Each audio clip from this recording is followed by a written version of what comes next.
toute la place à nos amis de Filet Allard qui vont présenter le webinaire, qui vont animer ce webinaire. Je voudrais juste faire une introduction pour dire que donc, le Club Franco-Risque a décidé de lancer ses webinaires partenaires.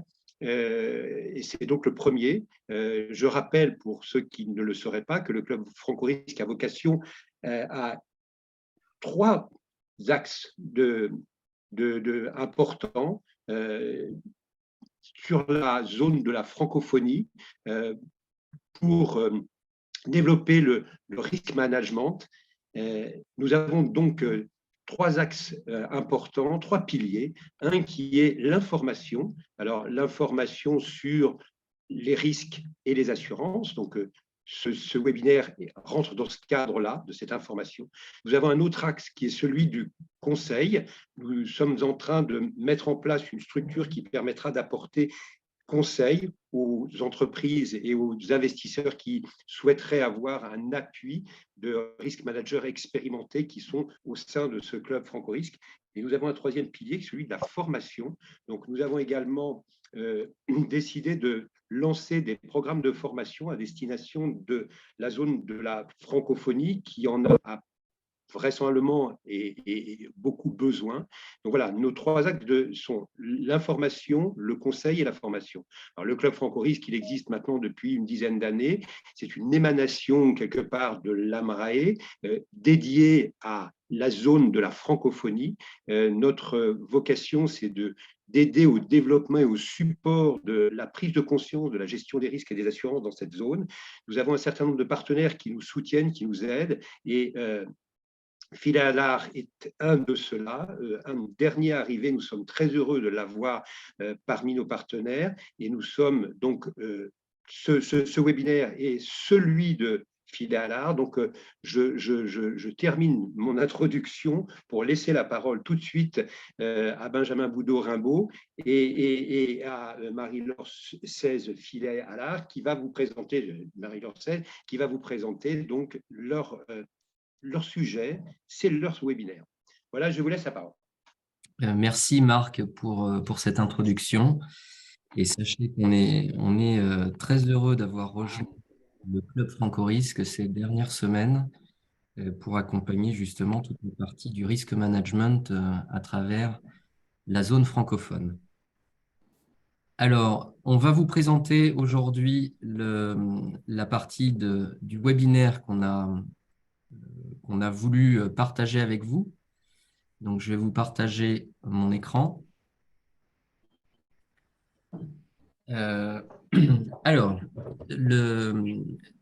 tout d'abord, vous voyez à travers notre premier slide, on va vous parler de qui est Filet Allard, les développements qu'on a eu à faire ces dernières années sur le périmètre Afrique, et rentrer directement sur le vif du sujet aujourd'hui, qui est comment accompagner les entreprises dans la zone francophone africaine sur la sécurisation des assets et des assets au sens large, des assets aussi bien sur la PDBI que également les actifs que vous pouvez avoir en termes de capital humain. Et avec moi aujourd'hui, donc notre responsable santé Afrique, Marie-Laure Seize, qui sera également disponible au cours de ce webinaire pour poser et interagir avec nous sur les questions que vous vous posez. Bonjour à tous. Alors, vous voyez 2 marques. Effectivement, le groupe Filet Allard, c'est l'un des plus vieux courtiers français, pour ceux qui ne nous connaissent pas, créé en 1846. Un courtier qui, à la base, est un courtier maritime et qui, au cours du XXe siècle, s'est transformé notamment avec la fusion d'un autre cabinet qui s'appelait le cabinet Filet dans la région de Bordeaux. On va revenir sur cet épisode un petit peu ultérieurement. Et l'autre société que vous voyez en première slide, c'est notre réseau qui s'appelle le réseau BrokersLink. Et on va vous détailler également toute l'empreinte que l'on a à travers le monde, et notamment sur le périmètre Afrique, pour accompagner notamment les clients. Au cours de ce séminaire, donc aujourd'hui, le deuxième point que l'on va voir, c'est quels sont les préambules dans la mise en place de programmes. 4 règles qui sont importantes, notamment pour les entreprises ou les risques managers. Troisième pilier de notre intervention aujourd'hui, c'est la distinction entre ce que l'on appelle des programmes intégrés, souvent d'ailleurs qui sont des programmes intégrés internationaux, ou la mise en place de programmes coordonnés.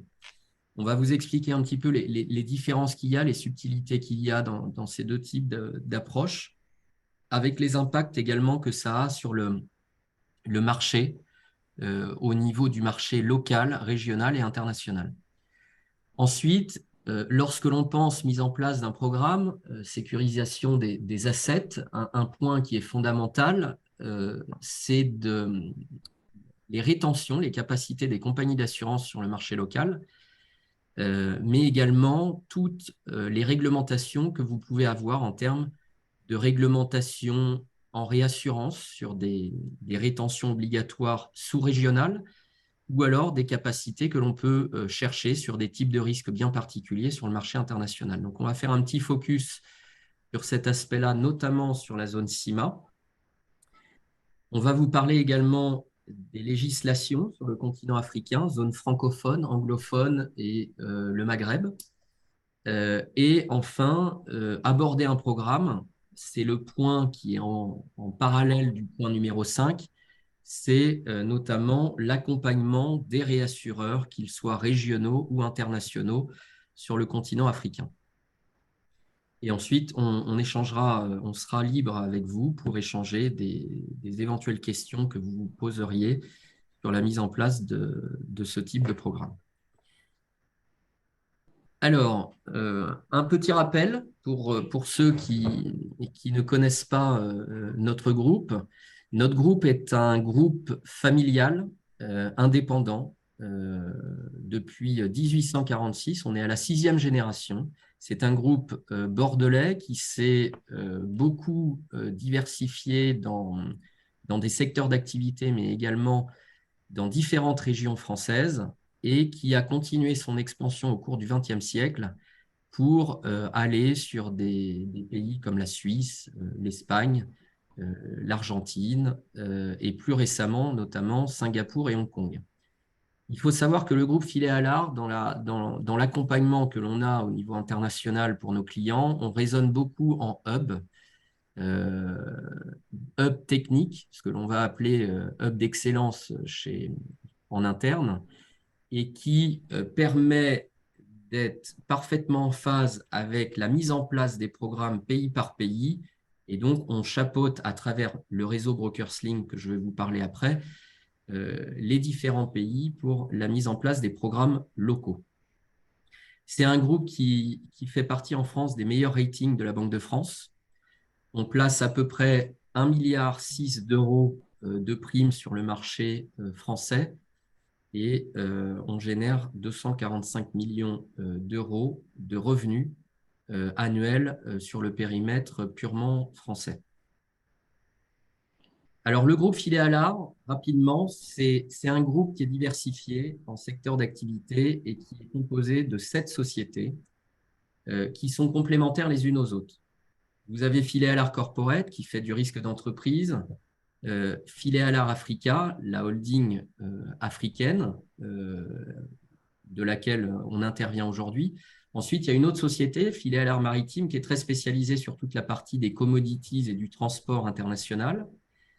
Hard ou soft commodities, notamment on est l'un des premiers courtiers mondiaux sur la partie cacao, café, anacarde, coton. On a ensuite une autre entité qui est très importante pour accompagner justement la mise en place des programmes des actifs industriels. C'est la société Préventia, qui est une société interne à Filet Allard, qui vous permet de bénéficier d'ingénieurs préventionnistes. On va y revenir un peu plus loin. Air Courtage, c'est un cabinet qui est leader du marché français sur la partie de l'aviation, des hélicoptères, des drones également. des ULM, Xenasure, qui est un cabinet qui fait du courtage grossiste de produits, AMV, qui est leader du marché français sur la partie moto, et enfin un cabinet qui est spécialisé sur la partie asiatique pour toute la partie du transport international et notamment l'assurance des navires et des marchandises. Donc à l'intérieur de Filet Allard, on est membre fondateur du réseau BrokersLink, qui est un groupe qui est détenu par maintenant 59 actionnaires au niveau mondial de référence et qui est une société suisse et qui a vocation à mettre en lien des courtiers internationaux, mais également de prendre des partenariats, des prises de participation également dans certains cabinets au niveau mondial. Donc, le groupe, dans sa totalité, représente aujourd'hui 25 000 professionnels présents dans 126 pays, dont 36 sur le continent africain, chapeautés par la holding de Filet Allard Africa. Et on place au niveau mondial l'équivalent de 35 milliards d'euros de primes d'assurance. Le réseau mondial de Filet Allard et de BrokersLink, où l'on accompagne nos clients pour des programmes régionaux, internationaux, qu'ils soient des programmes en dig deal ou des programmes donc, intégrés ou des programmes coordonnés. Vous avez cette map monde qui montre notre forte présence au niveau international. Alors, notre développement en Afrique, il n'est pas nouveau, il date de plus d'une trentaine d'années. Pour être relativement transparent avec vous, le groupe Filet Allard utilisait dans le passé d'autres réseaux de courtiers qui étaient présents sur le périmètre Afrique. Et l'on a souhaité, il y a quelques années de ça, avoir une orientation beaucoup plus ancrée, terrain, et reprendre la main justement sur toute la partie de nos placements pour les grands comptes internationaux que l'on a dans notre portefeuille et également faire le développement de nos comptes, ce que l'on va appeler sud-sud africains. Donc, depuis 2012, vous voyez cette montée crescendo de notre groupe à travers soit Filet Allard Africa, soit BrokersLink, pour arriver désormais en 2022 à avoir 36 pays directement pilotés donc depuis Abidjan, en gestion directe sur le continent et apporter des solutions dans 47 pays à travers le continent africain. Le choix de Filet Allard a été clairement de mettre ce hub Afrique basé en Afrique, ce qui n'est pas forcément le cas de tous les courtiers qui interviennent, les courtiers internationaux qui interviennent en Afrique. Le choix a été le suivant, c'est d'être au contact de la clientèle internationale par notre présence au niveau mondial, mais d'avoir ce fort appui et cette connaissance du terrain à travers un hub central que l'on a décidé de créer il y a maintenant 2 ans et demi sur le marché ivoirien. Alors, notre mission en Afrique est, comme vous l'avez compris, d'accompagner donc des clients internationaux qui ont des affaires sur le continent africain ou également des grands dossiers ou des PME qui sont sous-régionales. Et donc, on a 4 missions sur le périmètre Afrique, c'est-à-dire de conseiller nos clients dans la partie optimisation des contrats, la mise en place des placements, et les placements sont importants dans la sécurisation des assets parce qu'il faut faire le choix entre un programme intégré ou un programme coordonné, entre la sécurisation des placements au niveau locaux, mais également au niveau de la réassurance, la gestion et le pilotage des programmes d'assurance. Et ça, c'est un point important. Filet Allard a massivement investi ces dernières années dans des outils informatiques pour le continent africain pour avoir une lecture au niveau des clients de leurs contrats en temps réel sur une plateforme de gestion, un peu comme des interfaces bancaires. où vous pouvez interagir sur vos contrats et faire toutes les incorporations et les retraits de vos polices d'assurance. Enfin, l'aspect compliance, qui est un élément fondamental, notamment pour les risques managers, lorsqu'ils mettent en place des programmes d'assurance en Afrique, ils ont besoin de connaître les législations pays par pays, les taux de rétention pour ne pas être, si on peut dire, embêtés en cas de contrôle par des autorités de tutelle ou en cas de gestion des sinistres qui pourraient amener éventuellement à des divergences qui conduiraient à retarder les indemnisations, ce que l'on a vu également ces dernières années sur les programmes intégrés. Donc, notre fonctionnement, comme je vous le disais, il est en amont et en aval pour nos clients, c'est-à-dire auditer les contrats. Auditer les contrats, ça passe également par un audit sur place et une cartographie des actifs industriels de nos clients, raison pour laquelle ce hub est important sur le continent africain pour être proche des différents clients et partenaires. Mais ensuite, c'est de bâtir des contrats d'assurance au sens du mot conseil courtier, qui est notre vocation première. Et dans le contexte de bâtir ces contrats, c'est-à-dire que l'on est vraiment sur du sur-mesure pour le client à s'adapter au contexte terrain, mais également de s'adapter à son milieu d'affaires et à son actif industriel.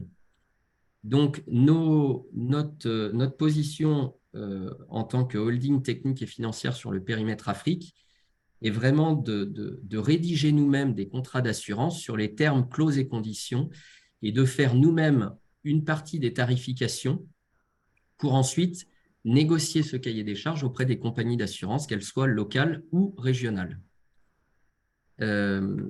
L'analyse de risque, on va vous en parler, ça rentre dans la cartographie des actifs industriels pour connaître exactement les capacités que vous avez besoin de souscrire auprès des compagnies d'assurance. C'est un point qui est fondamental en Afrique du fait des rétentions des compagnies d'assurance avant que le marché local ne soit épuisé pour que ça remonte au niveau de la réassurance régionale ou internationale. Ensuite, en aval, on intervient énormément donc, auprès de nos clients sur des outils informatiques, comme je vous disais. Ce sont des outils informatiques relativement nouveaux que très peu d'intermédiaires disposent sur le continent africain et sur lequel, pour les risques managers au niveau international, ça vous permet justement d'avoir une visibilité complète de vos actifs industriels en Afrique. Voilà, ça c'est la manière dont on est structuré sur le continent africain. C'est assez pyramidal dans le sens où on a un courtier par pays. Je vous ai dit 36 courtiers sur le continent africain, ce qui fait de notre réseau maintenant le premier réseau de courtiers indépendants sur le continent africain. Il gère principalement au niveau local toute la partie des risques retail et small medium business. Et la partie du Hub Afrique basé à Abidjan fait toute la partie structuration des polices programmes panafricaines ou internationales et intervient également auprès de tous nos courtiers africains sur la partie risk management à travers notre filiale Prévencia Africa. Donc ça, c'est notre cabinet interne de risk management qui vient sur les sites industriels pour vous rendre des rapports complets sur la prévention sécurité incendie, mais également sur la mise en place de plans de continuité d'activité en cas de sinistre. Et enfin, la partie à droite, c'est tout le support IT régional qui intervient sur les outils délégués à nos courtiers pour en faire un réseau totalement intégré. Une fois que le marché régional est saturé et structuré, si les capacités ne se trouvent pas sur le continent africain, on structure l'ensemble à travers les placements au niveau international de nos cabinets, que ce soit Filet Alar Maritime, Filet Alar Compagnie Air Courtage, le marché des Lloyds, etc., pour trouver des capacités excédentaires. Dans la mise en place des programmes, les questions principales qui ressortent au niveau donc, des risques managers et pour les entreprises, c'est d'être parfaitement compliance, d'avoir un contrôle et un suivi régulier donc, de la mise en place de vos polices d'assurance. Bien évidemment, tout en recherchant dans la mise en place d'un programme l'optimisation des coûts pour vous. Et le schéma également passe par une harmonisation des wordings, des polices d'assurance et donc des couvertures. Donc, il y a ce travail qui est tripartite sur lequel on reviendra entre un travail de négociation auprès des compagnies d'assurance, de compréhension du besoin auprès des clients et de la structuration du montage au niveau du courtier qui est en lien direct entre l'assureur et le client. Alors, d'un point de vue compliance et contrôle, ce qui est important donc, pour les risques managers, c'est bien évidemment de faire attention à toute la partie donc, de la réglementation, des chartes anticorruption, de la partie transparency, mais d'éviter tous les risques liés à la réputation, notamment pour les groupes internationaux qui sont très vigilants à cet aspect. Ensuite, sur la partie du contrôle, on est vraiment sur un aspect qui intervient en amont et en aval. En amont, c'est sur la partie de la mise en place des polices d'assurance, respectant les législations du continent africain. Ce qui est relativement intéressant, c'est que sur le continent africain, vous avez des réglementations qui sont, on va classifier ça en 3 zones. La partie du Maghreb, qui est assez semblable les uns avec les autres, que vous preniez la Tunisie, le Maroc ou l'Algérie. Vous avez ensuite la zone CIMA, qui est une zone qui s'étend du Sénégal jusqu'au Congo-Brazzaville, qui réunit 14 pays, qui est la zone CIMA et qui bénéficie du même code des assurances, de la même réglementation. Et ensuite, la 3e zone que vous avez, c'est les zones anglophones qui, pareil, sont sur des zones à peu près similaires. Et on verra par la suite la partie notamment de la mise en place des programmes et de l'éclatement des capacités sur le volet anglophone. Sur la partie des coûts pour les risques managers, bien évidemment, la mise en place d'un programme, il faut que c'est un impact sur le coût. Sur le coût, c'est-à-dire que la mise en place d'un programme va être négociée la plupart du temps auprès d'un seul et même assureur par ligne de business qui fait office de centrale d'achat. Donc, lorsque l'on va négocier, nous, la mise en place de programmes panafricains ou internationaux sur le continent africain, il y a effectivement cet effet volume que les assureurs recherchent et que le risk manager peut rechercher. Maintenant, la question que l'on va aborder plus précisément dans les prochains slides, c'est faut-il choisir un programme international, c'est-à-dire un programme intégré la plupart du temps, ou aller sur le sens d'un programme qui est de plus en plus utilisé par les risk managers, qui est un programme régional, coordonné, et on va voir justement les subtilités qu'il peut y avoir dans la mise en place de ces 2 types de couverture. Alors, pour revenir, avant d'intégrer justement la partie des programmes, je vous ai parlé tout à l'heure que la mise en place d'un programme, ce qui était essentiel, et c'est là où on peut se démarquer effectivement d'un certain nombre de courtiers sous-régionaux, c'est la partie ingénieur, prévention et également valorisation des actifs sur le périmètre africain. 2 choses. En interne, Filet Allard dispose donc sur le plateau technique d'Abidjan de plusieurs ingénieurs préventionnistes qui vont sur le terrain 2 fois par an sur les sites industriels pour émettre des rapports de prévention, sécurité, incendie. Et là, on passe au crible dans les sites industriels la manière dont vos sites sont construits, la manière dont sont séparés les sites sur un seul et même terrain pour déterminer justement le sinistre maximum possible ou le sinistre réellement escomptable, estimé, qui permet pour nous, en visitant vos sites sur le terrain, d'avoir une bonne perception du risque et de pouvoir justement le négocier auprès des compagnies d'assurance. Dans ces rapports de recommandation, qui sont d'une 50aine de pages, vous allez également avoir le suivi donc, de Filet Alar Africa sur toute la partie des sensibilités, des points sensibles et des recommandations qu'il faut suivre sur des délais, 3 mois, 6 mois, 9 mois, 1 an, qui vous permettront d'avoir justement ce monitoring au cours du placement des risques. Et donc ça, nous, on vous accompagne directement sur ce volet-là et on vous accompagne également à travers Préventia sur toute la partie des plans de continuité d'activité, comme je vous disais tout à l'heure, qui vous permet justement de bien avoir le suivi et comment intervenir en cas de sinistre, que ce soit en incendie ou sur, par exemple, des bris de machines qui pourraient impacter l'ensemble de votre chaîne de production.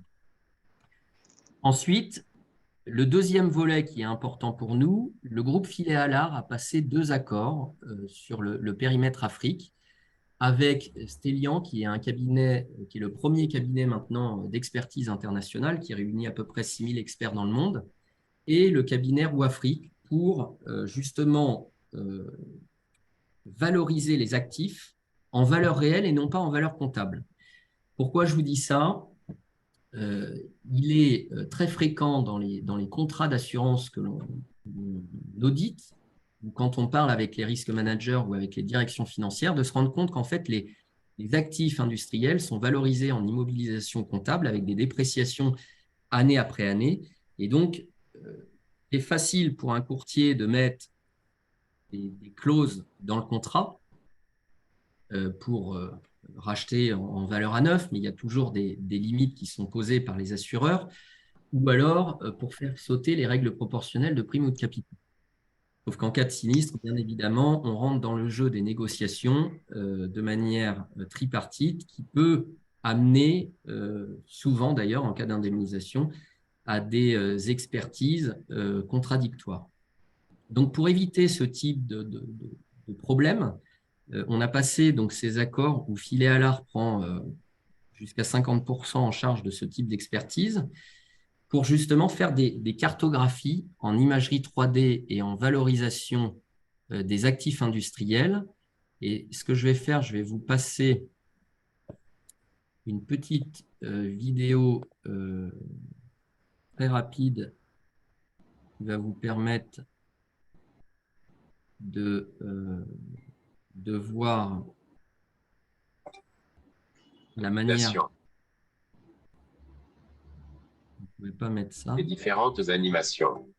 Rouafrique digitalise tout le processus d'estimation et d'expertise en assurance à travers sa solution innovante VRA 3D. Cas d'utilisation. Énergie.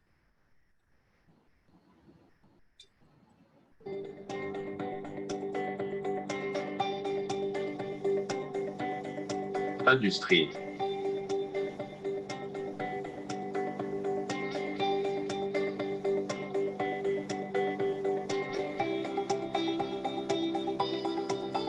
Hôtellerie.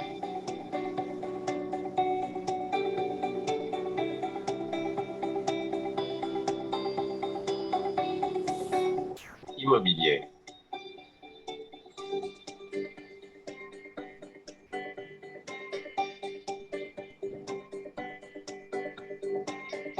Logistique.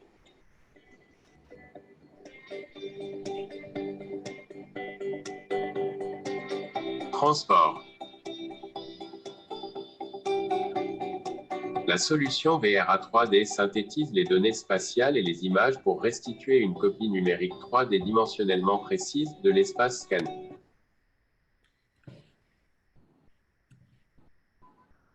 Alors, je reviens à la présentation. Ça vous permet de voir ce type de vidéos que l'on fait justement pour nos clients, d'avoir une parfaite visibilité en fait, des actifs industriels pays par pays. Il faut savoir que ce type d'expertise, on le fait donc avec Stellian ou Roux Afrique en amont, mais également en aval suite à un sinistre pour savoir exactement quel IMO se trouvait dans telle partie du site industriel et intervenir beaucoup plus rapidement justement dans les indemnisations de nos clients. Alors, l'optimisation d'un programme, comme vous l'avez compris, ça passe par l'ensemble des départements d'une société, aussi bien les directions financières que les directions opérationnelles. D'un point de vue courtage, il y a des équipes techniques et prévention, et ça j'attire vraiment sur ce point-là, parce que s'il n'y a pas de prévention, il y a une mauvaise perception dans ce cas-là du risque qui peut se répercuter du coup sur les primes d'assurance, notamment pour les clients. Ensuite, dans la partie du risk management, bien évidemment, c'est déterminer toute la partie des scénarios qui pourraient impacter le cœur de l'activité de l'entreprise. Et donc, il faut que l'intégralité, cette implication dans la mise en place d'un programme soit parfaitement tripartite. Et ce volet-là prend quelques temps. En termes de chronogramme, lorsque vous voulez mettre en place un programme d'assurance, on parle de durée entre 6 à 9 mois si vous souhaitez que le travail soit parfaitement mené. Alors maintenant, on va passer sur la différence des deux programmes que l'on propose du coup à nos clients. Premier volet, les programmes intégrés, dit souvent pour les programmes internationaux, et les programmes qui sont régionaux, que l'on va appeler plus des programmes coordonnés. Donc, dans les programmes intégrés, vous avez souvent ces programmes qui sont mis en place par des structures internationales, des AXA Corporate Solutions, Allianz, Swiss Re, qui vous permettent d'avoir en fait des différences de conditions et des différences de limites par rapport à un wording de base qui est négocié en centrale et qui va être mis en place pays par pays selon les conditions du marché local. L'avantage de cette police dite master, c'est qu'elle offre le même niveau de couverture, peu importe la société, et elle permet d'harmoniser au niveau global, ce que l'on peut appeler par une police umbrella, les niveaux de couverture. Ensuite, l'avantage, mais également les inconvénients que vous pouvez avoir, c'est qu'une fois que la prime d'assurance est négociée au niveau central, il faut faire une allocation de primes par pays, et donc qui va être adaptée soit à la taille des actifs industriels ou au chiffre d'affaires généré par les entités locales. L'ensemble de ces polices programmes sont réassurés, du coup, l'ensemble de ces polices locales sont réassurées par cette police programme. Néanmoins, la problématique que vous pouvez avoir, c'est que ces dernières années, sur le continent africain, la législation en termes de programmes intégrés a beaucoup évolué. Et donc, il a été considéré par on va dire des autorités locales que l'indemnisation ne correspondait pas forcément au niveau des capitaux qui étaient souscrits au niveau central. C'est-à-dire qu'il peut y avoir de temps en temps des minorations de capitaux ou des garanties qui ne sont pas souscrites localement et sur lesquelles, par contre, ces garanties sont souscrites en offshore. Et donc, le jour où vous avez une indemnisation sur une police programme, il peut y avoir, et il y a eu plusieurs cas ces dernières années, de problèmes avec les autorités locales. Deuxième aspect, tenant compte des législations sur les pays africains, de plus en plus de compagnies de réassurance, du coup, se développent sur le continent africain et on voit émerger soit des compagnies de réassurance nationales avec des obligations de céder obligatoirement des quotes-parts locales de rétention, soit des compagnies d'assurance régionales à échelle continentale, qui vous obligent également, à travers, par exemple, je prends des noms, la SICARE ou Africaré, qui obligent en fait à conserver une partie du risque sur le continent africain. Et donc, cette rétention des compagnies locales et des compagnies de réassurance régionale augmente au fur et à mesure du temps, ce qui conduit du coup à une diminution des, des quotes-parts sur la remontée au niveau des programmes internationaux. Donc, ces programmes qui étaient très utilisés au cours des 10 dernières années, même des 20 dernières années, ont tendance à être réexaminés par les risk managers. Et un autre aspect qui est assez important, c'est qu'au niveau de ces programmes intégrés internationaux, il faisait appel bien évidemment à des capacités de réassurance au niveau international. Et vous avez remarqué pour les personnes qui peuvent être en Europe que ces dernières années, le marché de l'assurance et de la réassurance s'est beaucoup tendu sur le continent européen, sur le marché international. Vous avez eu des majorations de primes qui, selon les branches d'activité, ont connu une augmentation de 30%, mais des fois bien au-delà. Et donc, sur ces programmes internationaux, vous êtes directement impacté sur les tarifs et les prix du marché international, de la réassurance, je parle. Ce qui n'est pas forcément le cas, vous allez voir, dans le deuxième montage, au niveau des compagnies africaines.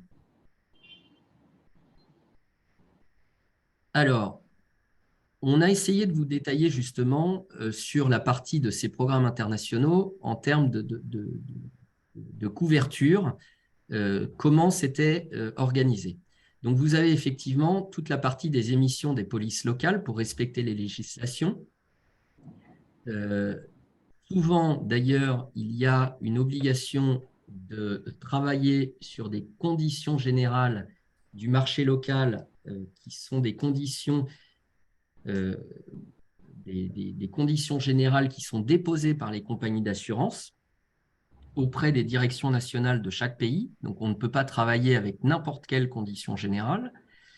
Ensuite, il y a tout l'aspect de paiement des taxes locales également, d'où l'objet que je vous disais tout à l'heure. Si vous minorez les contrats au niveau local ou si des garanties ne sont pas souscrites, les États africains notamment peuvent considérer que c'est des taxes qui ne sont pas payées au niveau local et vous pouvez faire courir des problèmes au niveau de la compliance, au niveau des groupes internationaux qui seraient sujets du coup à un rappel de taxes, voire à des contrôles également fiscaux.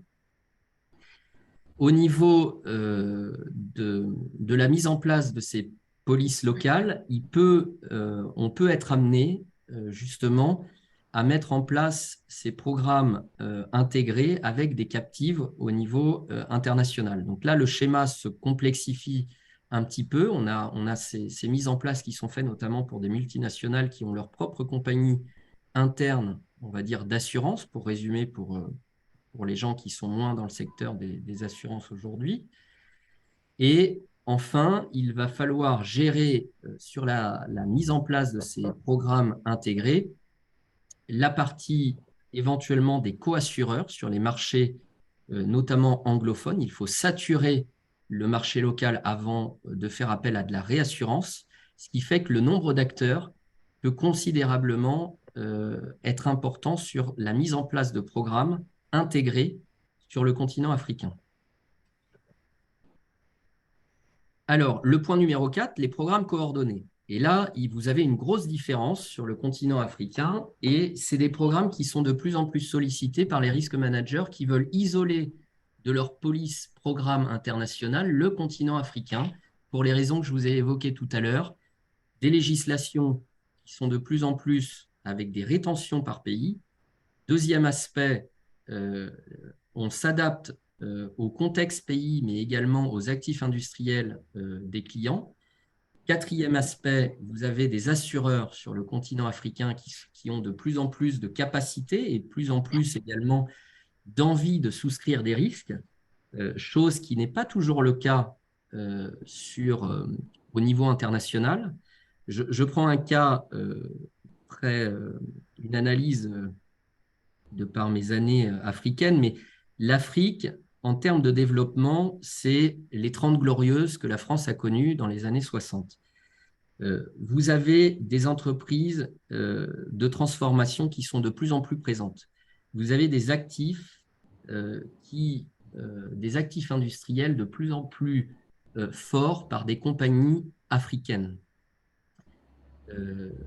Tout ça vient également du fait que la remontée des capitaux étant plus compliquée, vous avez justement des entrepreneurs africains qui investissent beaucoup plus sur leurs marchés locaux en développant des affaires. Vous avez un contexte local qui fait qu'en Afrique, le secteur de la construction est très important, le secteur des mines est très important, le secteur pétrolier est très important, le secteur du bois est très important.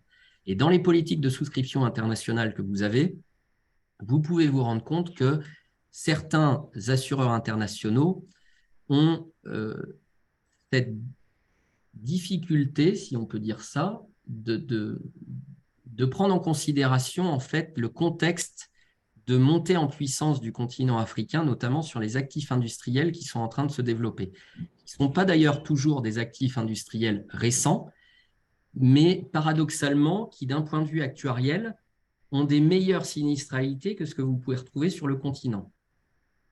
Une chose qui est importante pour vous, si vous êtes des techniciens ou des actuaires, le continent africain utilise principalement d'ailleurs dans la zone francophone, le guide TRE, donc traité des risques entreprises du marché français, sur lequel on applique uniquement un coefficient multiplicateur par rapport au marché français qui est de l'ordre de 20 à 30%. Cet aspect est relativement important, c'est-à-dire que la base actuarielle n'est pas toujours pleine et entière sur le continent africain. Des études sont menées depuis plusieurs années, mais jusqu'à maintenant, on n'avait pas une bonne analyse du risque. Mais dans les derniers chiffres qu'il ressort, la sinistralité est en moyenne de 20 points inférieure à ce que vous pouvez trouver sur le continent européen. Ce qui incite de facto à avoir justement cette décorrélation de l'augmentation des primes d'assurance que vous avez sur le marché international et paradoxalement des tarifs africains qui restent stables. On ne connaît pas au jour d'aujourd'hui sur les différentes branches d'activité, que ce soit en PDBI, en RC, en automobile, d'augmentation forte des primes d'assurance. On est plus sur une stagnation des tarifs dans les différents marchés. Alors, on en vient sur la partie des capacités. Donc, on vous a fait un petit focus sur les capacités du marché dans la zone CIMA. Et ça, c'est un point important et essentiel lorsque nous, on est courtier. Pourquoi? Parce que les compagnies d'assurance, vous avez des compagnies d'assurance qui ont de plus en plus de réseaux. Vous voyez des groupes internationaux qui se désengagent de certains pays africains pour des questions de rentabilité ou de compliance. Vous avez des groupes panafricains qui montent en puissance et qui ont des capacités et des envies de souscrire de plus en plus fortes. Néanmoins, sur des actifs industriels relativement importants, vous avez des capacités qui peuvent être considérées par les pays européens comme assez faibles. Et là, on vous a dressé un petit panel qui n'est pas exhaustif. On a fait une moyenne sur le marché régional africain de la zone CIMA pour vous donner à peu près les capacités de rétention sur la base traitée et des FACOB, donc de la réassurance quasiment automatique des compagnies d'assurance, sur ce marché. Donc, en global dommage, PDBI, vous avez à peu près une rétention dans les traités de l'ordre de 10 millions d'euros. par compagnie et par site industriel. En RC, on est autour de 2 250 000 euros. En transport, la moyenne est de 3 millions d'euros. En aviation, quasiment aucun assureur, donc il y a des exceptions, mais quasiment aucun assureur n'a de capacité en propre pour souscrire des corps d'aéronefs et relativement limité sur la partie RC, aéronautique. Sur la partie des corps de navires, ça peut être considéré pour certains pays comme relativement faible notamment, c'est qu'il y a des capacités très faibles de l'ordre de 750 000 euros sur les corps de navires. La partie des TRC, on parle de 10 millions d'euros. La TRC, c'est l'équivalent, on peut dire pour l'Europe, de la dommage ouvrage, c'est la tout risque chantier dans les pays africains, qui est une garantie qui est obligatoire à partir du moment où il y a des chantiers de construction. Et là, vous avez des décrets d'application qui sont mis en œuvre par pays. Donc, suivant les pays, ces décrets sont actifs, d'autres ne le sont pas encore, mais cherchent à le devenir. Et enfin, la RCD, c'est la RC décennale, qui est l'équivalent d'une RC décennale que l'on peut avoir en France, mais qui est plus une RC liée au dommage sur le bâtiment, plutôt qu'une RC au sens large de responsabilité civile décennale telle qu'on l'entend sur le périmètre français.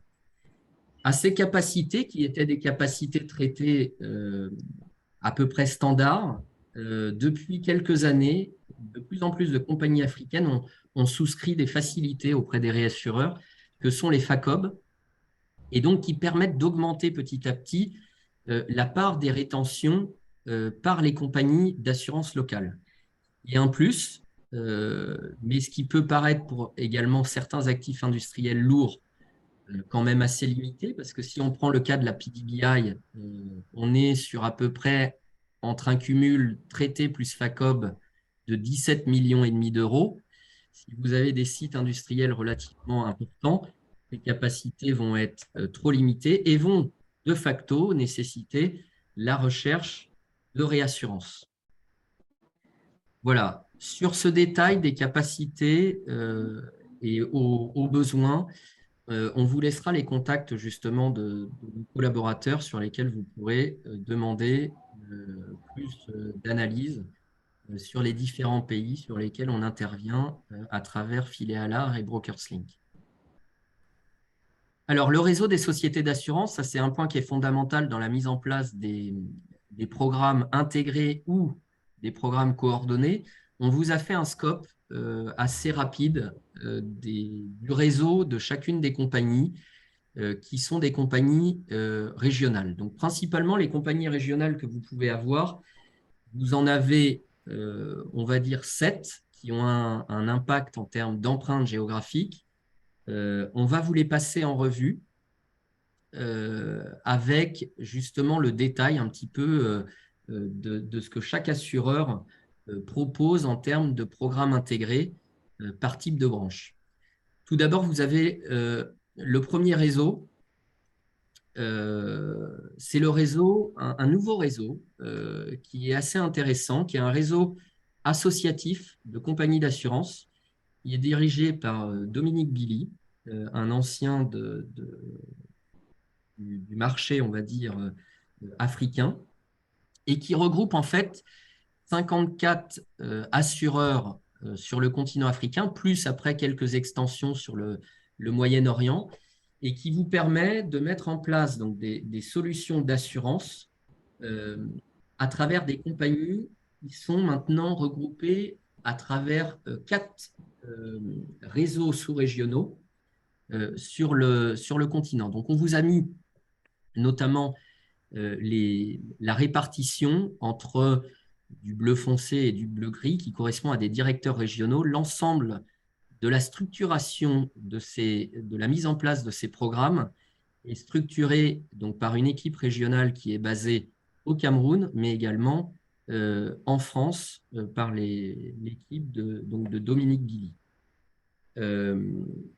En matière de mise en place de ces programmes, on est sur des assureurs locaux sur lesquels on va avoir des rétentions des compagnies locales d'assurance Donc, il est important pour les risques managers et les courtiers qui vous accompagnent de faire le point sur la partie des rétentions traitées, mais également sur la partie de la réassurance facultative qu'il y aurait besoin.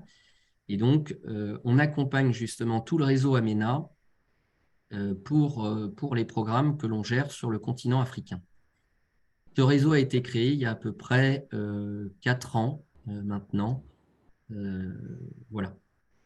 Ensuite, on a des assureurs traditionnels. Donc, on va répartir sur 2 types de compagnies, les compagnies entre guillemets internationales pour descendre sur les compagnies panafricaines. Vous avez l'assureur comme AXA, qui est présent dans 8 pays africains et qui amène des solutions programmes avec notamment tout le réseau qui avait été mis en place par AXA, enfin, principalement XL, ces dernières années avec le rapprochement, et qui permettent d'offrir à des polices intégrées des solutions sur 53 pays en totalité. Donc, ils viennent compléter le scope de 45 pays. La mise en place, par contre, des programmes intégrés, coordonnés cette fois-ci, est analysée par le hub central donc, qui est basé au Maroc et qui va négocier au cas par cas avec les compagnies locales, mais sur lequel, pour l'instant, il n'y a pas de réassurance des entités locales.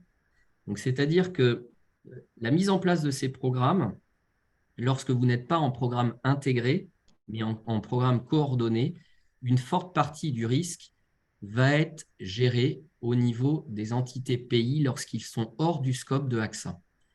AXA travaille activement à la mise en place justement d'une structure de réassurance qui permettrait, sur les programmes coordonnés notamment, de réassurer ces acteurs locaux qui ne font pas partie du network de AXA. Donc, vous pouvez voir sur la carte, l'intégralité du scope en jaune grisé correspond aux solutions, notamment des programmes intégrés. Et les programmes coordonnés sont principalement les pays en bleu. Ils peuvent être complétés au cas par cas, comme je vous disais précédemment. Donc, en termes de programmes, du coup, coordonnés, et c'est là où vous avez cette mise en place à travers les assureurs, AXA peut offrir dans les programmes justement coordonnés africains par branche d'activité, par ligne de business, des programmes pour les polices flotte automobile, mais pas de pooling disponible. Mais on peut intervenir sur la partie des global dommages, des responsabilités civiles, des tout risques chantiers, du transport, de la partie crédit avec COFAS, qui est le partenaire d'AXA sur le périmètre africain, et également de la partie santé. Sur la partie santé, on peut faire des programmes régionaux uniquement sur les pays d'AXA. Hors du périmètre AXA, dans ce cas-là, il n'y a pas de possibilité. Il va falloir négocier au cas le cas avec les compagnies partenaires d'AXA et négocier également toute la partie des conditions techniques. Au niveau de Samlam, alors on a fait un peu la passerelle à travers la mise à jour actuelle qu'il y a dans la presse économique. Samlam est l'une des premières compagnies d'assurance sur le continent africain. C'est une compagnie d'assurance sud-africaine avec une empreinte géographique qui est désormais la plus importante en termes de réseau intégré sur le continent. Et Samlam a décidé avec Allianz ces derniers mois de créer une joint venture où chacune des compagnies va apporter ses actifs à travers ses actifs financiers et ils vont créer une dynamique sur le continent africain pour travailler ensemble et apporter des solutions complètes en complétant justement les pays sur lesquels l'un ou l'autre n'était pas. Donc, on les a mis un petit peu ensemble parce que l'actualité va beaucoup évoluer et il sera intéressant de suivre ce point dans les prochains mois pour justement permettre aux risk managers et aux courtiers d'appréhender la mise en place des solutions qui sont offertes aux clients. Donc, au jour d'aujourd'hui, Samlam, il dispose de 2 hubs. Samlam Panafrica, qui est basé au Maroc, et également l'Afrique du Sud. L'intérêt de groupes comme Samlam et les autres que l'on va voir après, ils ont cette empreinte géographique et la partie de la réassurance qui est directement pilotée en interne et sur lesquelles ils peuvent, à travers des sociétés qui sont internes au groupe Samlam, de réassurer justement toute une partie de la mise en place des programmes sous-régionaux. Autre point, des sociétés comme Samlam, où on a eu ces derniers temps des fortes présentations de la part dans la mise en place en fait, des programmes, c'est qu'ils raisonnent sur la mise en place de pooling, notamment sur toute la partie automobile, mais également santé, qui est un point relativement important pour justement mutualiser les risques entre les différents pays.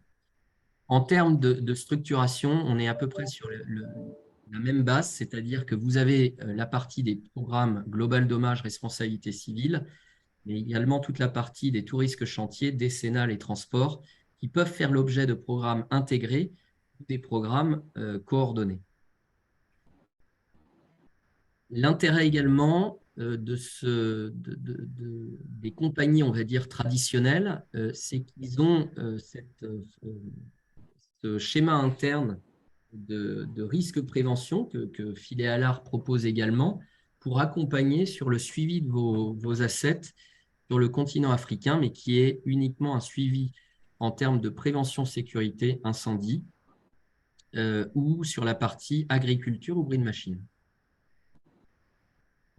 Le groupe Sunu est un groupe qui s'est beaucoup transformé ces dernières années en rachetant notamment toute la partie des sociétés du groupe Alliance au Bénin, Togo, Centrafrique, Congo-Brazzaville, Burkina et Mali, et qui a un réseau qui maintenant est structuré dans les pays bleus, donc principalement les espaces CIMA, mais également la RDC qui est hors de la zone CIMA, et qui a passé des partenariats forts pour accompagner donc, tous les clients internationaux et les clients régionaux sur le continent. Donc désormais, Sunu est en mesure de fournir des solutions sur des programmes coordonnés sur le continent africain à travers 49 pays. Ce qui est très intéressant sur le volet Sunu, c'est que justement la mise en place des programmes est semblable à Samlam, mais également, ils ont la facilité de pouvoir techniquement faire des cotations pour les assureurs tiers qui ne seraient pas dans leur réseau Sunu, mais dans les pays africains, comme par exemple toute la partie Afrique de l'Est. Néanmoins, sur ce volet-là, les assureurs tiers ne sont pas intégrés donc, au groupe Sunu et donc les rétentions seront directement gérées par les pays qui sont partenaires du groupe Sunu et qui placeront eux-mêmes le volet de la réassurance.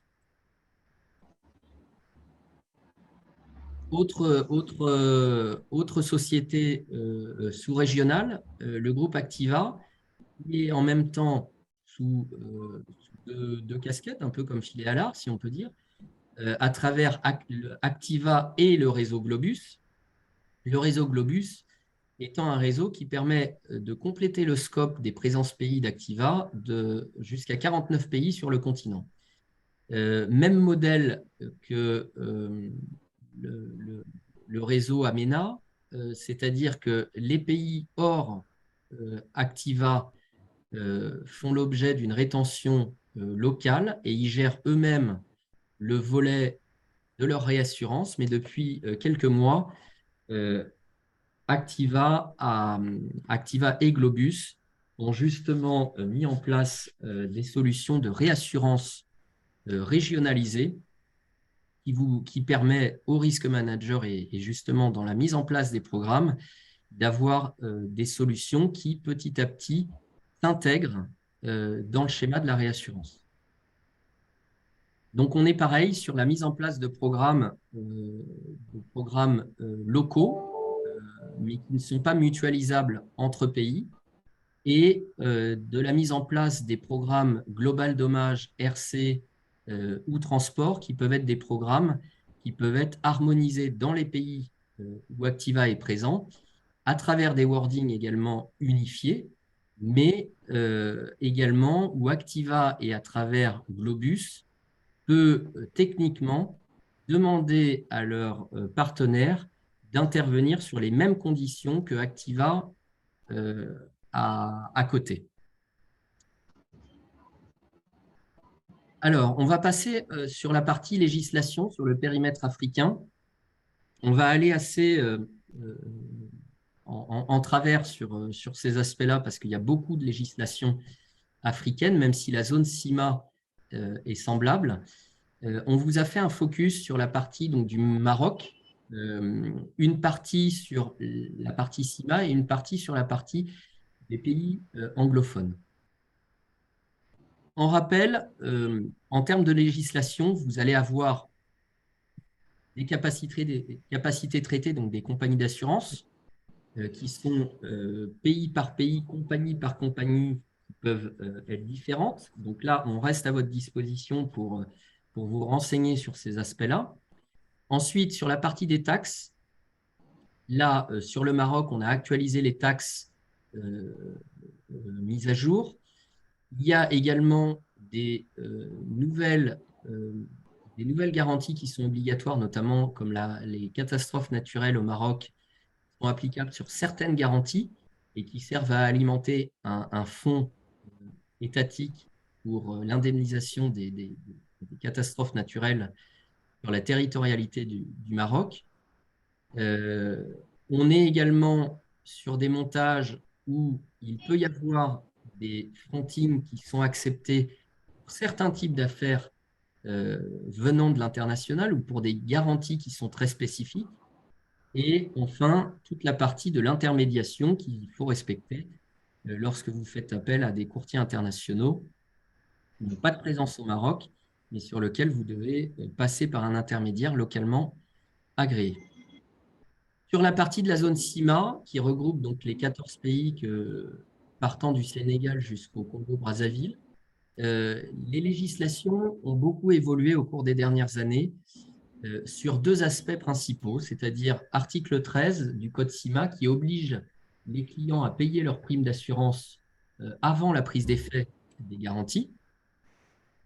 Et le deuxième aspect qui est l'article 308 du Code CIMA qui, selon les branches d'activité, par exemple en transport ou que ce soit en automobile, en PDBI ou en RC, on est obligé de souscrire le risque et d'avoir une rétention auprès des compagnies locales ou au niveau de la réassurance régionale. Typiquement, sur la partie des global dommages, l'article 308 du Code CIMA dit vous ne pouvez conserver ou réassurer au niveau international que 50% de la valeur de vos actifs assurables.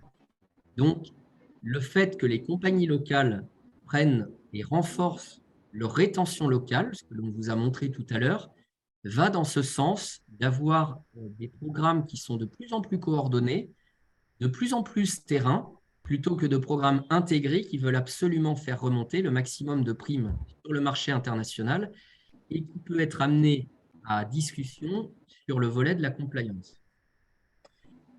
Donc, au niveau, par exemple, de l'aviation, on prend un autre cas ou du ferroviaire. Là, on est sur des cas où les risques sont, le volume étant plus faible.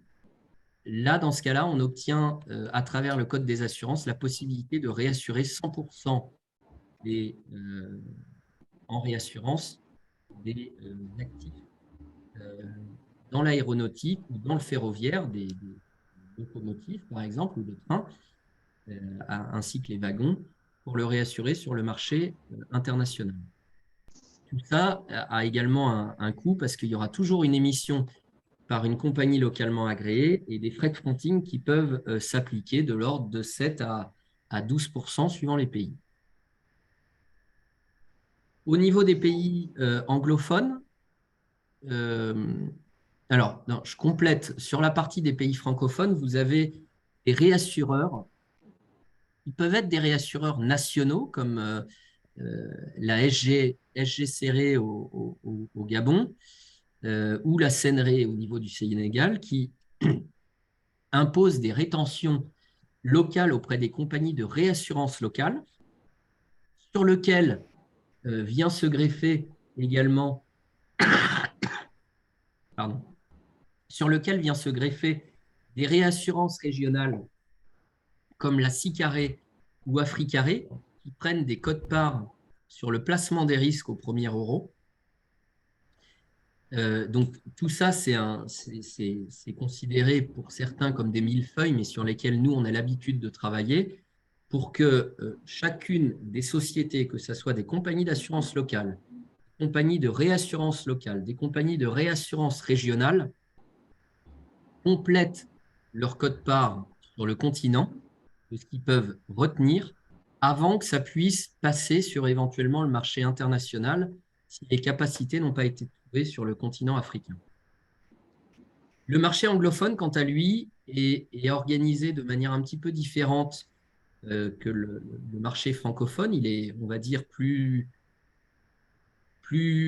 terre à terre, si on peut dire ça comme ça, dans le sens où un risque qui est situé dans un pays anglophone doit être remonté en réassurance régionale, doit être proposé aux compagnies d'assurance locales.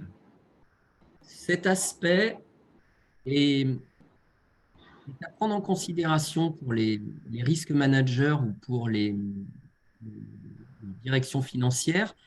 La réassurance engage les compagnies d'assurance localement. Ils sont liés par une communauté de destin sur lequel de travailler ensemble. Les co-assureurs, vous n'êtes pas sur une communauté de destin. Et donc, chacun est responsable, chaque assureur est responsable de sa quote-part de co-assurance. Et donc, ça, c'est quelque chose qui est important parce qu'il n'y a pas de solidarité entre les co-assureurs.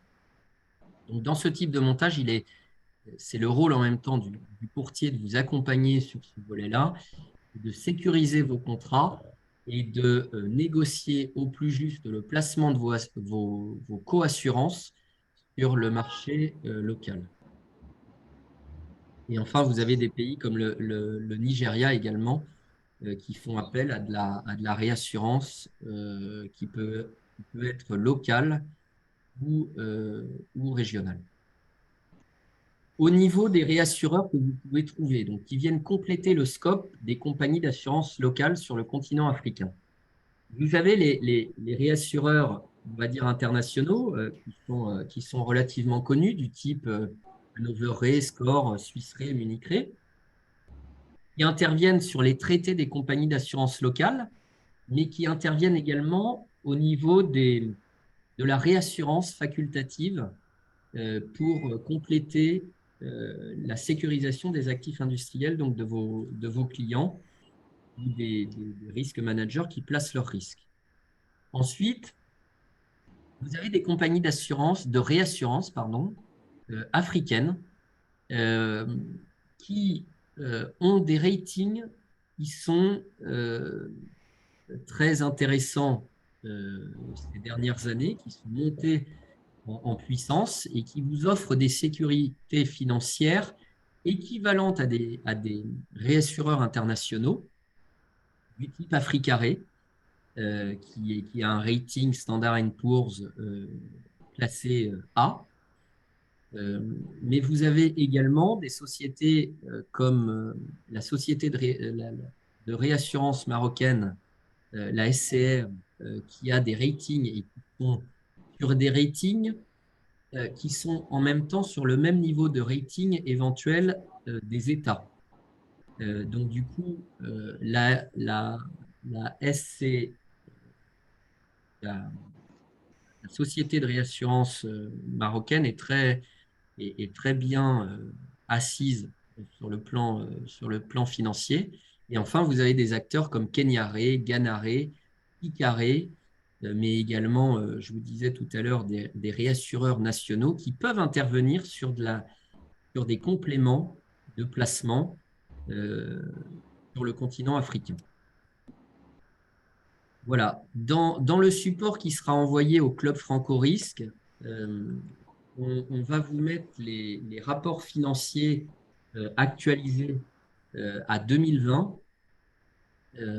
Donc là, on les avait sur 2019, mais on est en train de compléter le scope sur les années 2020 des différentes sociétés qui vous ont été présentées aujourd'hui. Et avec les équipes donc, régionales donc de Filet Allard et les équipes de Brokers Link dans les 36 pays africains, nous vous remercions d'avoir participé donc, à ce webinaire du Club Franco-Risque et on reste à votre entière disposition pour compléter les questions que vous auriez à nous poser au cours de ce webinaire. Merci.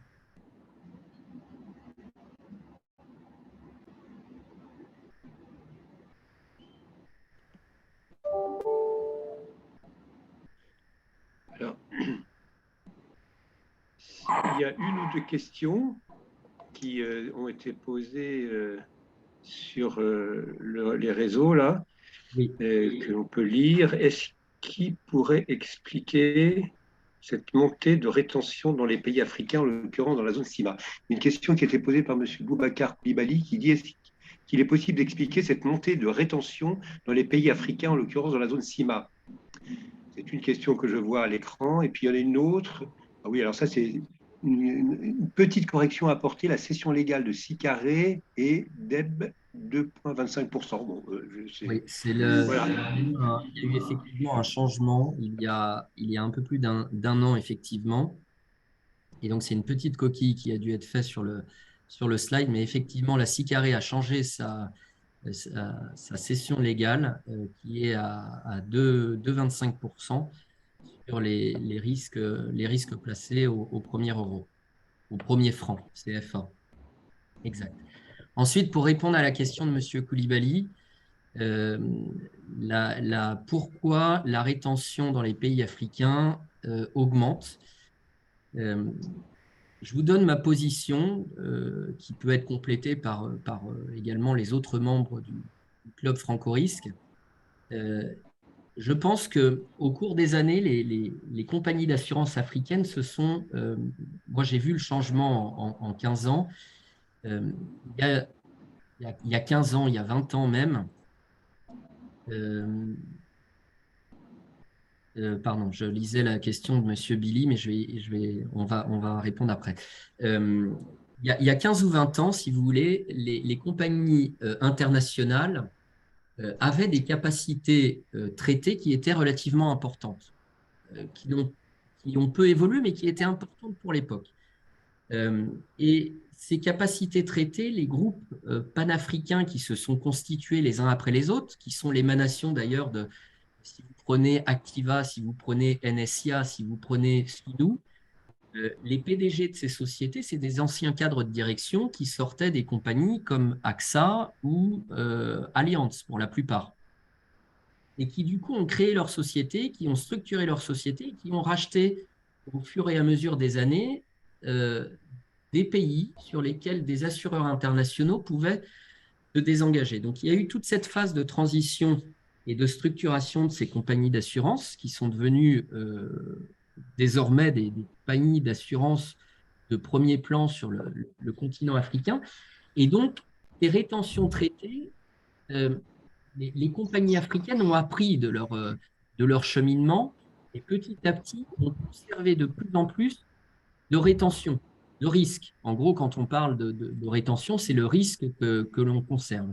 Et ça a été dans le même sens que la montée en puissance des compagnies de réassurance qui se sont vues octroyer petit à petit alors pour certains qui vont considérer que c'est des obligations peuvent être perçues différemment pays par pays, mais ce sont des rétentions locales qui ont permis, du fait qu'elles avaient les fonds propres également plus solides, de conserver des quotes-parts de risque beaucoup plus importantes. Il faut savoir par contre que la partie des rétentions n'est applicable que sur les risques industriels, la RC, les TRC, mais par contre, qui ne s'applique pas sur la partie santé. Et ça, c'est un point important à mettre en exergue, c'est que la partie santé est un risque qui est de plus en plus prédominant dans les pays africains. De plus en plus d'entreprises, en fait, prennent des couvertures d'assurance santé pour leurs collaborateurs parce qu'ils n'en trouvent pas par les États africains, ou les États africains ne proposent pas des équivalents de sécurité sociale avec des paniers de préfinancés. Et donc, ces compagnies africaines, de plus en plus, émettent des réserves à souscrire du risque santé qui était jugé de mauvaise qualité au cours des dernières années. Mais par contre, elles ont renforcé leurs fonds propres et qui leur ont permis de souscrire plus de risques, notamment sur les risques industriels. Je pense que j'ai répondu à ce volet-là. C'est à mettre en exergue également pour la zone CIMA avec les augmentations de capitaux qui sont passées auparavant dans une compagnie d'assurance.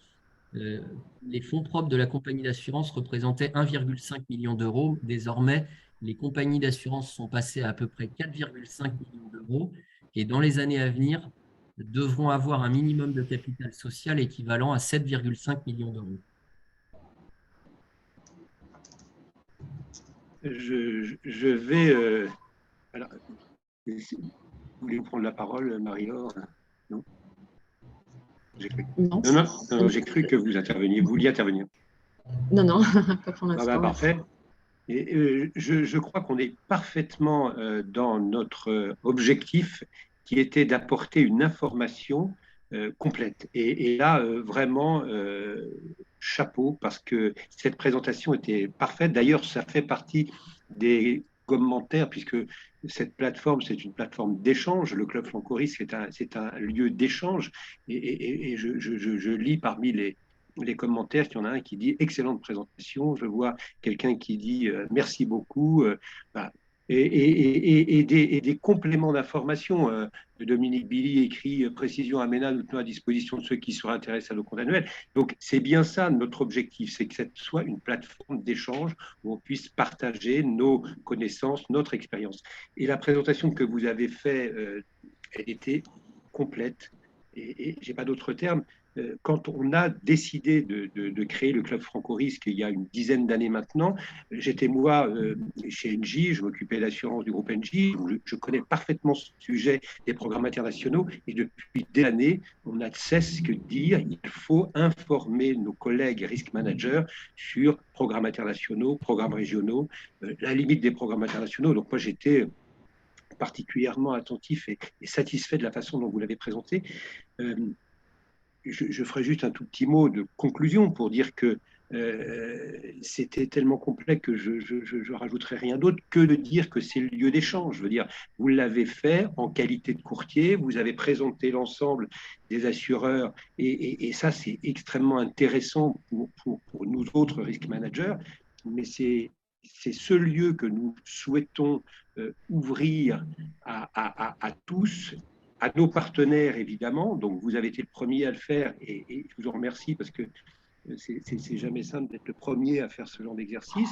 On voit que c'est une vraie, c'est tout à fait utile parce que notre objectif d'information, c'est soit de faire ces webinaires partenaires où vous avez la parole et vous présentez votre vision sur un sujet comme celui-là, et puis nous complétons par des webinaires thématiques qui sont, on en a fait dans les années dernières et on a l'intention d'en refaire, on a prévu d'en refaire dans les mois et les années prochaines, bien entendu, des thèmes sur des thèmes que nous choisissons en fonction de l'actualité, des besoins de nos membres.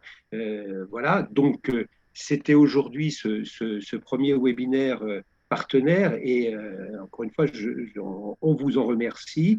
Le Club Franco-Risque, c'est un lieu d'échange entre les risk managers, ces risk managers qui sont soit dans une association nationale, et je rappelle que dans la zone francophone, plusieurs associations nationales existent. Il y en a une au Maroc, il y en a une en Côte d'Ivoire, il y en a une à l'île Maurice. On a des développements qui sont en train de se faire pour créer une association au Sénégal. On a des associations qui existent au Togo, au Burkina. Voilà. Donc il y a d'autres associations. Donc il y a des risk managers qui sont dans ces associations et vous invite à les rejoindre. Elles vont eux-mêmes créer des événements. Il y en a un prochainement en Côte d'Ivoire, il y en a eu au Maroc. Là. Et il y a aussi des risk managers qui sont indépendants d'autres associations, puisque dans leur pays, ils n'existent pas. Et puis, par le vocable de risk manager, on couvre évidemment des gens qui n'ont pas nécessairement ce titre de risk manager. On sait bien que dans la zone, beaucoup de gens exercent cette activité de risk manager avec d'autres fonctions. Donc voilà, c'est pour ça que c'est un club d'échange. Merci encore.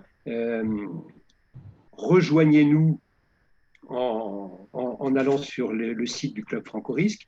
On vous transmettra évidemment ces supports qui étaient exceptionnellement bien faits. Et d'autres webinaires vont avoir lieu prochainement. On a décidé d'en faire presque un par mois. Donc là, prochainement, on aura un webinaire qui sera animé par Helvetia.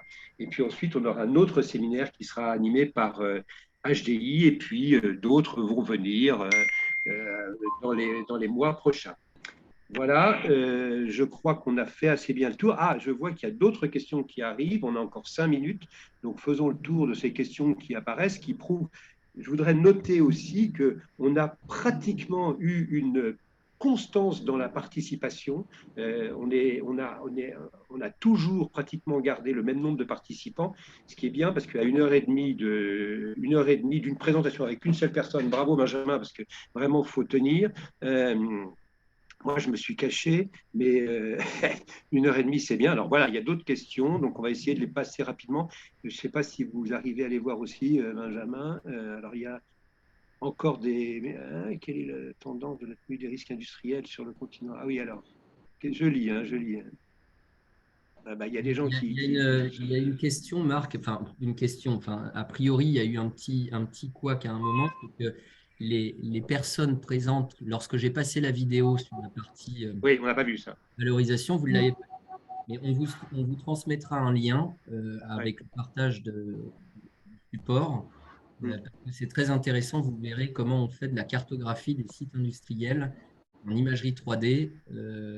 Et ça, c'est très intéressant pour les risques managers, pour la constitution de leur programme. Oui, ça j'ai voulu intervenir et puis bon, on le reverra. Voilà, alors qu'est-ce que c'est, à part les félicitations très intéressantes, très complètes de Béatrice Grandury, une question, quelle est la tendance de la tenue des risques industriels sur le continent africain suite aux différentes visites de Praeventia? Ah oui, ça c'est une question pour vous. Ça. Alors, typiquement, nous, effectivement… On essaye de garder le délai, hein, donc on se garde 5-10 minutes maxi. Hein. Oui. De manière, si vous voulez, assez transparente. Nous, en tant que groupe international, on a notre propre structure d'ingénieurs prévention. En règle générale, sur le continent africain, vous n'avez pas de courtiers qui ont des ingénieurs prévention en interne. Ils sous-traitent ça, en fait, aux compagnies d'assurance. Donc, nous, pourquoi on a décidé de faire un Préventia Africa à l'instar de ce que l'on a en France, c'est que, en tant que courtier, on veut travailler avec toutes les compagnies d'assurance, mais on analyse nous-mêmes le risque de nos clients et donc on le présente aux compagnies d'assurance. Donc, on n'est pas lié à une compagnie d'assurance qui nous mettrait un ingénieur préventionniste à disposition. Donc, cette réactivité terrain, elle est forte. Maintenant, les résultats qui ressortent de nos rapports de risque, on fait ressortir dans le rapport une espèce de cartographie par type en incendie, en en compartimentage, en stockage, en électricité, etc. Et donc, les risques, c'est ce que je vous disais tout à l'heure, c'est que les risques qui sont bien tenus et appartiennent à des groupes souvent régionaux ou internationaux, qui ont de plus en plus d'ailleurs des QHSE à l'intérieur de leur société, les risques sont de bonne qualité. Et il faut sortir de ce… Alors là, je vais me faire un petit peu l'avocat du diable, si je peux dire ça, et désolé si on a des techniciens qui sont en Europe, mais lorsque vous êtes en Europe et que vous analysez des risques africains et que vous ne connaissez pas l'Afrique, parce qu'il faut être sur le terrain pour connaître l'Afrique, il y a des fois des perceptions en se disant ben, est-ce que c'est bien tenu, est-ce que c'est bien entretenu, est-ce qu'ils ont suivi toutes les règles, etc. Et en fait, dans les entreprises qui sont structurées, qui ont, comme je vous disais, des HSE à l'intérieur, vous avez des risques qui sont de mieux en mieux tenus et qui ne sont pas sur une sinistralité qui sont supérieures à la France. On est sur des bases inférieures aux sinistres que vous pouvez avoir en Europe. Et je prends l'exemple de sites industriels relativement importants, étant donné qu'il n'y a pas de pompiers relativement bien structurés en Afrique, souvent des groupes industriels internalisent des secteurs qui sont en Europe en fait, délégués à des services publics. Et donc, vous avez une proximité pour intervenir sur des feux qui sont beaucoup plus précises que ce que l'on peut voir des fois sur des contextes européens où les sinistres peuvent aller très vite. Tous les sites ne sont pas sprinklés, par exemple. En Europe, on vous demande systématiquement des dépenses énormes de sprinklage. En Afrique, vous avez à peu près au jour d'aujourd'hui dans les sites industriels un site sur 3 qui est sprinklé, ce qui peut paraître peu. Et à contrario, on n'a pas des gros sinistres, et vous n'entendez pas des gros sinistres ces dernières années sur le continent africain. Merci Benjamin. Il y a beaucoup de félicitations. Moi, je suis très content de voir qu'il y a une vraie participation. Hein. On a beaucoup de questions et de remarques, de commentaires. Donc, on y a répondu.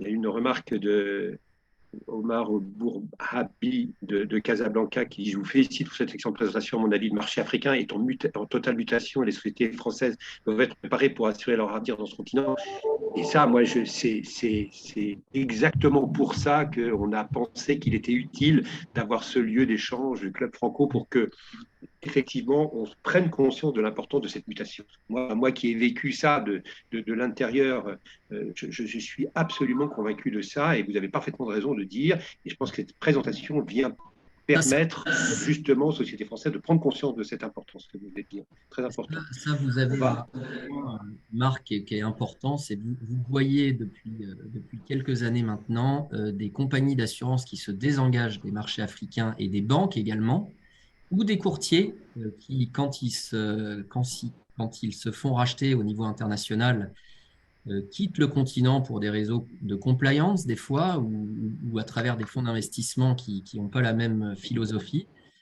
Mais il y a beaucoup à faire et l'Afrique, et c'est ça qui est très bien, nous on encourage ça à travers les acteurs également panafricains, c'est qu'ils se structurent et les compagnies de réassurance sont également là pour mettre en place et accompagner les programmes coordonnés, voire à terme peut-être des programmes intégrés qui seront des programmes intégrés continentaux. Au jour d'aujourd'hui, il y en a très peu parce que il y a une complexité pour les compagnies d'assurance à se structurer sur un programme intégré africain. Mais je pense que d'ici 2 à 3 ans, vous aurez des solutions intégrées pour le marché continental. Ok, je crois qu'on arrive à la fin. Je voudrais rassurer les participants. On reprendra les questions et toutes les questions on apportera des réponses à toutes les questions. pour ceux qui pensent qu'on n'a évidemment pas toujours le temps complet de développer toutes les questions, mais on y répondra. Et voilà, donc encore une fois, merci beaucoup. Alors, évidemment, à Filet à l'Art pour cette excellente présentation. Et merci beaucoup à tous les participants qui ont assisté à ce webinaire et qui sont repartis en cours de route. Et ça, je trouve ça extraordinairement bien, ce qui prouve que c'était bien. Rejoignez-nous sur d'autres webinaires partenaires que nous allons organiser. Suivez-nous sur le site du Club Franco-Risque ou les réseaux sociaux. Nous faisons ça parce que nous pensons qu'il est nécessaire de développer la connaissance et les échanges dans cette zone du monde et en plein mouvement, nouveauté, mutation, comme il a été écrit. Voilà, et donc à nouveau, merci beaucoup. On arrive à la fin de ce webinaire et donc c'est la fin. Merci à vous. Merci Benjamin, merci Marie-Laure. Merci.